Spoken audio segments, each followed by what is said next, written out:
Comparison इस movie का वो भी किसी और मूवी से हो ही नहीं सकता। ये बहुत कोई ऐसा बोलेंगे, रीज़न पता है क्यों? मैं इसको अच्छे से डिस्क्राइब करना चाहता हूँ इस छोटे से वीडियो में, हो सके तो ध्यान से देखना। देखो, धुरंधर की तारीफें, धुरंधर की अगर इंसल्ट देखा जाए तो हर कोई अपने पॉइंट ऑफ व्यू से कर ही रहा है।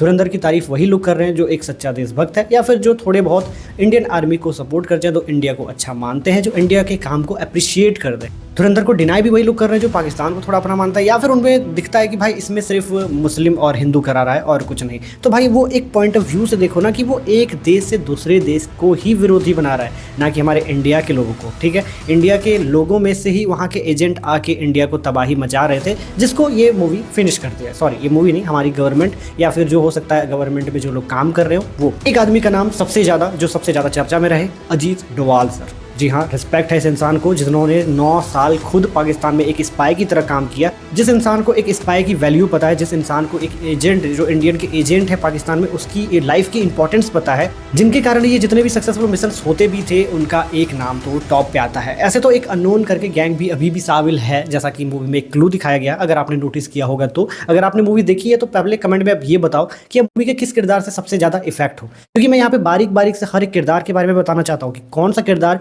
कितना सही हो सकता है। देखो, हम एक अगर मूवी के व्यू से देखें, अगर एक इंटरटेनमेंट के व्यू से देखें, तो मूवी बहुत बेहतरीन है। इससे बेहतरीन मूवी बनने के लिए शायद ही बॉलीवुड अभी बीट कर पाएगा। कोई भी ऐसा डायरेक्टर निकल के नहीं आ सकता फिलहाल के टाइम पे जो इस मूवी को बीट कर सकता है। देखो, फ्यूचर कौन देखा है? कोई नहीं। तो फ्यूचर में कौन बेस्ट है कौन नहीं, ये तो डिसाइड करेगी फ्यूचर। फिलहाल अभी के टाइम पे अगर हम देखा जाए तो कुछ यूनिक डायरेक्टर्स में नाम से जो जुड़ चुके हैं, आदित्य धर का नाम, जिनमें राजा मौली, लोकेश कनगराज जैसे बड़े डायरेक्टर्स का नाम आता था, उनमें एक इनका नाम अब जुड़ चुका है। वैसे तो और भी बहुत सारे डायरेक्टर्स हैं जो अच्छा काम कर रहे हैं अपने अपने फील्ड में। अभी के टाइम पे इतनी लॉन्ग मूवी बना के इतना हाइप क्रिएट किया जा सकता है, मुझे नहीं लगता अभी तो। यस का मैं बहुत बड़ा फैन हूं, लेकिन टॉक्सिक का अभी पीछे हटना अब वैलिड रीजन पता चलता है कि क्यों इस मूवी को देखते ही उसका पीछे कदम करना जायज बनता है। तो भाई सिर्फ वहां पे ओनली वन एक सुपरस्टार, यस, लेकिन यहाँ पे इतने दिग्गजों की एक्टर और कास्टिंग भरी हुई है कि भाई मूवी तो वहीं पे मार खा जाती। लेकिन हाँ, स्टोरी पे भी डिपेंड करता है। यहाँ पे कंपैरिजन मैं इसलिए नहीं कर रहा हूँ क्योंकि ये जो है वो एक रियल लाइफ इंसिडेंट से इंस्पायर मूवी है। मैं यहाँ पे इंस्पायर वर्ड का इसलिए भी यूज़ कर रहा हूँ क्योंकि ये बिल्कुल ही 100% रियल नहीं है। 60%, 70%, 80% के अकॉर्डिंग अगर देखा जाए तो हाँ, ये मान सकते हैं, क्योंकि जितने भी सारे फुटेजेस, जितने भी सारे क्लिप्स वहाँ पे ऐड किए गए हैं मूवीज़ में, वो अगर आप गूगल करते हो तो वो आपको रियल में भी गूगल पे मिल जाएगा। इसका मतलब क्या है भाई, वहाँ से इंस्पायर होकर ही ना बनाया गया है। स्टोरी अगर एक दूसरे से कनेक्टेड नहीं है तो फिर ये मूवी बन ही नहीं सकती। मूवी में थोड़े मसाले ज़्यादा होते हैं, थोड़ा धमाकेदार ज़्यादा होता है, थोड़ा सारा कुछ ज़्यादा होता है, तभी एक मूवी बनती है। वरना ऐसा रियल लाइफ फुटेज ही निकाल के दिखा देता तो बन जाती मूवी, लेकिन नहीं, वैसे चलेगा नहीं ना। सो इसीलिए इसको अगर एक इंटरटेनमेंट के रूप में देखा जाए, बहुत खतरनाक मूवी है। लेकिन अगर इसको रियल लाइफ से इंस्पायर मूवी देखा जाए, भाई क्या काम किया है। इसीलिए इसको हम दूसरे से कंपेयर नहीं करते, क्योंकि अभी टॉक्सिक का अगर हम बात करें, टॉक्सिक जो है वो एक फिक्शनल मूवी है, एक काल्पनिक मूवी है, जिसके कारण ही इसको और उसको कंपेयर करना बेवकूफ़ी हो। जो भी ये बोल रहा है कि भाई रॉकी भाई के सामने कोई टिक सकता है क्या, नहीं भाई, कोई नहीं टिक सकता। लेकिन इस मूवी के सामने कोई टिक सकता है। आप ही बताओ, अगर आपने इस मूवी को अच्छे से देखा है, अगर समझदारी के तौर पे से देखा है, तो आप बता दो कि क्या इसमें खामियां हो सकती है। सबसे पहले बात करते हैं तो भाई हमजा की। हमजा एक ऐसा कैरेक्टर है कि एक ही टाइम पे 3-4 इमोशन सेम एक्सप्रेशन पे दिखा देना। यहाँ पे मैं एक सीन एक्सप्लेन करना चाहता हूँ। हमजा जब अपने चाचा, जिनके पास वो पहले काम करने गए थे, इनके साथ, इनको जब वो गोली मारते टाइम उनके आंखों का दर्द देख रहे हो आप। एक ही टाइम पे वो बंदा रोना चाहता है, चीखना चाहता है, चिल्लाना चाहता है, क्योंकि उसी रूम में 2 लाशें, इंडियन लाशें, हिंदुओं की लाशें, अपने उनके भाइयों की लाशें, बीच में है दुश्मनों के, लेकिन सपोर्ट किसका करना पड़ रहा है? दुश्मनों का। उस टाइम का एक्सप्रेशन, उस टाइम की इमोशन भाई फील कर सकते हो। उस टाइम का वो दर्द झलकता है। इंसान के लिए कितना मुश्किल कड़ी होता है वो, जब अपने ही लोगों को गोली मारना पड़े और वहाँ पे एक्टिंग करना पड़े कि मेरे ही घर में घुस के मेरे ही घर में लोगों को मार रहा है। समझ रहे हो ना, थिंकिंग समझ रहे हो आप, वहाँ की जो इमोशन है उससे कनेक्ट कर पा रहे हो। अगला ही सीन जब वो वहाँ से निकल जाता है, इन दोनों का निपटारा होने के बाद, एक वहाँ पे सीन पे डायलॉग ये होता है ना कि इन दोनों की लाशें जला देना, काफिरों की लाशें जला देना। मतलब कि एक्चुअली मुझे उतने बेहतरीन तरीके से नहीं पता, लेकिन अगर आपको पता होगा तो बताना प्लीज़ कमेंट बॉक्स में, कि अगर मुस्लिम में कोई भी अगर मरता है तो उसे दफनाया जाता है, राइट। अगर उनमें किसी को जला दिया जाए तो उनके रिलीजन्स में अच्छा नहीं माना जाता। सो मतलब उसको शायद जन्नत नसीब नहीं होता मेरे ख्याल से, क्योंकि मैं इसका कोई एक्सपर्ट नहीं हूँ। सो इस बातों का ध्यान रखते हुए प्लीज़, अगर आप में से कोई बता सकते हो कि जलाने के बारे में उसने क्यों बोला। वैसे तो एक पॉइंट पता है कि वो दोनों ही मुस्लिम नहीं थे, हिंदू थे, इसलिए वो उसने बोला, लेकिन वहाँ पर किसी ने नोटिस नहीं किया, सिर्फ SP असलम ने नोटिस किया। SP Aslam, right. SP Aslam पे आते हैं।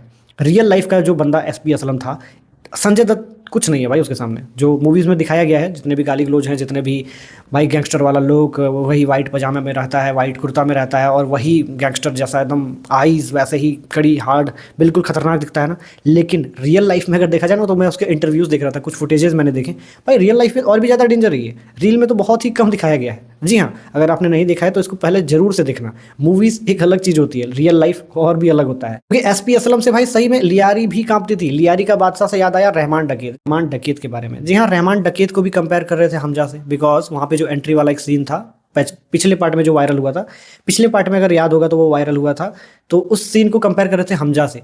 भाई इस कंपेयर को कैसे कोई कर सकता है? तुम खुद ही सोचो ना।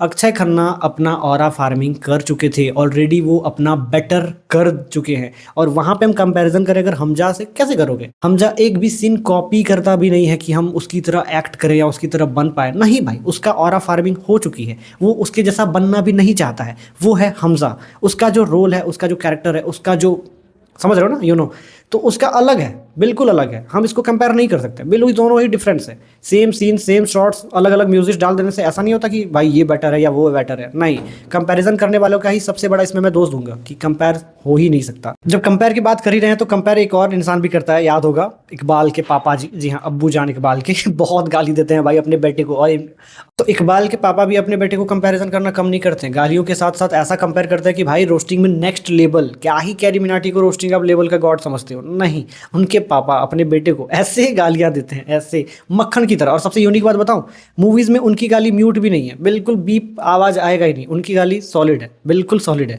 सो पता नहीं ये सेंसर बोर्ड वाले क्यों ऐसा कर रहे थे, या फिर अच्छा ही किया देखा जाए तो। अगर आप फैमिली के साथ जाते हो तो हो सकता है थोड़ा सा आपको ऑकवर्ड फील हो, लेकिन अगर आप अकेले जा रहे हो, दोस्तों के साथ जा रहे हो, गर्लफ्रेंड्स के साथ जा रहे हो, नो इशू, आप बिंदास देखो मूवी, बहुत बेहतरीन है। रियल लाइफ इंसिडेंट को रियल पर्दे पे निखारना, आदित्य धर के जिगरे को सलाम है भाई मेरा।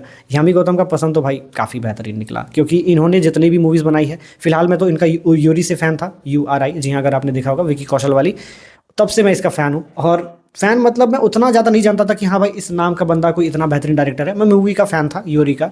लेकिन जब धुरंधर पार्ट 1 आया, मैं राजेश खन्ना का फ़ैन हो गया कि क्या उन्होंने एक्टिंग की है, ज़बरदस्त, बिल्कुल ही तबाही। लेकिन जब पार्ट 2 आया, डायरेक्टर को हैट्स ऑफ है भाई। स्टोरी को बिल्कुल बारीक तरीके से 6 पार्ट के 6 पार्ट में कभी आपको एक पल के लिए भी ऐसा फील नहीं होगा कि अब स्टोरी से उठ के चल जाना चाहिए। इंटरवल तो सबसे यूनिक दिया है, सिंपल लेकिन सबसे यूनिक। मैं इंटरवल में बाहर भी नहीं गया पानी लेने, पता है आपको क्यों? क्योंकि भाई जस्सी को जब वो पहचान जाता है, वो कैसे रिएक्ट करेगा, क्योंकि वो एक बचपन का यार, देखा जाए तो एक भाई जैसा मानता है, और दूसरा वो एक एजेंट है एक दूसरे कंट्री के विरुद्ध। वो सीन क्या हो सकती है, अंदर से एक अलग ही बेचैनी पैदा करती है। अगर आपने अभी तक मूवी देखा है तो मेरी भावनाओं को आप समझ सकते हो। बिल्कुल ही अलग अलग लेवल का आपको एक अगला सीन क्या हो सकता है, उसके चक्कर में मैंने 50 ऐड देख लिए थे थिएटर में बैठे बैठे। आधे घंटे का ऐड चल रहा था भाई, मैं बाहर नहीं निकला लिटरली उस सीन की वजह से। और फिर वो सीन जस्टिफाई करती है कि कैसे उस सीन को हैंडल करना है। बिल्कुल ही प्रॉपर निर्देशक का जो काम होता है वो प्रॉपर तरीके से दिखाया गया है। वहाँ पर भी बहुत लोग कंपेयर ये कर रहे थे कि भाई अगर हमजा वहाँ पे इंडियन एजेंट करके अगर इसको मार देता कि ये एक इंडियन एजेंट है, तो वहाँ तो सारा कोई बच जाता और कोई काम भी नहीं होता। लेकिन अगर इंडियन एजेंट उनको बोल देता, जस्टिफाई नहीं कर पाता इस सीन को जस्टिफाई नहीं कर पाता, बिकॉज इस सीन के बाद ही एक हमजा का एक और सैडनेस वाला रूप देखने को मिलता है। वैसे बेसिकली इनके 3 सैडनेस रूप हैं। पहला, उनके चाचा का डेथ हो जाने के बाद जब वो खुद ही मारता है, तो उस टाइम पे भाई थोड़ा सा भावुक हो जाता है और बहुत ज़्यादा ही बुरा फील होता है एज अ ह्यूमन, आपको भी होगा। फर्स्ट पार्ट, जब उसकी बहन के साथ, उसकी फैमिली के साथ ऐसा ब्रूटल अत्याचार होता है, काफ़ी ज़्यादा इमोशनल सीन है। और उस सीन के बाद एक तबाही वाला फाइट है, और वो फाइट जस्टिफाई करती है भाई बिल्कुल ही हर एक भाई को ऐसा बनना चाहिए। मैं ये कहता हूँ कि अगर आपकी बहन है तो एक बार उस फर्स्ट पार्ट के क्लिप को दोबारा से आप देखना। उसके आंखों में ना वो खुन्नस नजर आएगा कि मेरी फैमिली को तूने आंख उठा के देखा कैसे। हर एक डायलॉग में तुमको एक गुस्सा, एक एंगर, एक मजबूत मर्द की जबान नजर आएगी। मैं ऐसा क्यों बोल पा रहा हूँ, आप जब तक मूवी नहीं देखोगे मुझे समझ नहीं पाओगे। सो एक बार जरूर से देखना। तीसरा पार्ट, जब वो पूरी मिशन अपनी कंप्लीट करके वापस से इंडिया आता है, तो भाई एक सीन आता है, क्या आप मेरा रियल नाम, मतलब अपनी वाइफ को बोलता है कि क्या आप मेरा रियल नाम जानते हो। आप नहीं बोलता है सिंह, क्या तुम मेरा रियल नाम सुनना चाहती हो। हाँ, ऐसा कुछ सीन था। और उसमें background music, oh my God, ये जो म्यूज़िक था उस सीन को बहुत ही अच्छे से भाई मतलब दिल को पिघला देने वाला होता है। मतलब इस मूवी में आप देख सकते हो इमोशन भी है, ड्रामा भी है, कॉमेडी भी है। जमाली अली साहब कहीं भी कोई कसर नहीं छोड़ते हैं कॉमेडी करने में, बिल्कुल ही। मतलब आपको एक्शन के बीच में भी अगर हंसा दे रहे हैं तो वो एक ही कैरेक्टर कर सकता है जमाली। कोई भी कैरेक्टर ऐसा नहीं है कि एक्शन करते टाइम आपको हंसा दे, तो वो जस्टिफाई करता है। इस मूवी से इतना तो पता चल जाता है कि सिनेमा अगर दिल से बनाना चाहते हो तो भाई आप बेहतर नहीं, बहुत ही बेहतर बना सकते हो। मैं ज़्यादा इसके बारे में और बात नहीं करूँगा क्योंकि वीडियो बहुत लंबी हो जा रही है। मैं इस मूवी के बारे में जितनी बातें करूँ उतना लंबा ये होता चला जाएगा। सिर्फ आपको इतना मैं बता देता हूँ कि इस मूवी को किसी से कंपेयर मत करो यार। ये मूवी खुद में एक मास्टरपीस है, हो चुकी है। इसको बीट करने के लिए अभी टाइम लग जाएगा। आप अगर रॉकी के फ़ैन हो, मैं भी हूँ, बिल्कुल देखेंगे, रॉकी आने दीजिए। लेकिन यहाँ पे कंपैरिजन करना सही नहीं होगा। ये रियल लाइफ, वो एक काल्पनिक है, तो कैसे? नो। रॉकी भाई एक्टिंग में क्या कर सकते हैं उन्होंने केजीएफ में प्रूव कर चुका है, ठीक है, जो ऑलरेडी एक मास्टरपीस बन चुकी है। अब उसका बीट करना भी उस लेवल पे मुश्किल है, और यहाँ पर रियल लाइफ में इसको बीट करना भी मुश्किल है। कंपैरिजन नो, किसी से नहीं कर सकते। अब उरी को कंपेयर करोगे ऐसे, भाई उरी तो इसी की मूवी है, उसमें तो कितने सारे हिंट दिए गए, लेकिन हम लोग समझ नहीं पाए। और अब जब समझ रहे हैं तो आगे क्या होने वाली है सेलिब्रेट करेंगे आगे। आपको मूवी बुरी लगी कमेंट बॉक्स में मुझे बताना कि क्यों बुरी लगी, क्योंकि मेरे दिमाग में प्रोसेसर जो है ना शायद लोड लेना बंद कर दिया है। इस मूवी की सिर्फ खूबियां ही नजर आ रही है। खामियों के बारे में अगर मैं बात करना शुरू करूं तो मुझे लगता है 1 मिनट भी बात ना कर पाऊं। खूबियों के बारे में बात करना शुरू करूं तो 1 घंटे बात कर सकता हूं। सो दैट्स इट, आज के इस वीडियो में इतना ही। मिलते हैं अगले वीडियो में, बाय बाय।